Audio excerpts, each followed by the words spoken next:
Welcome back to this video. In today's tutorial, I will show you on how to see save posts on Instagram. So let's begin.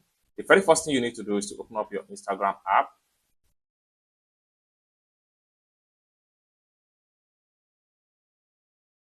Next thing you need to do is to click on your profile icon.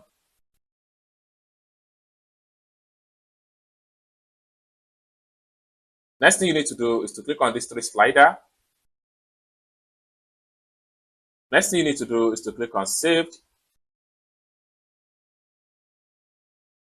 So you're going to have everything right here. So what you need to do is to simply click on it, and then all your saved posts is going to be displayed just like what you see right here.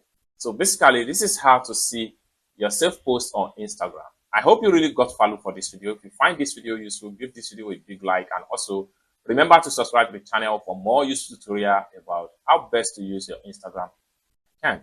Thank you so much for watching, and I hope to see you in my next video. Bye for now.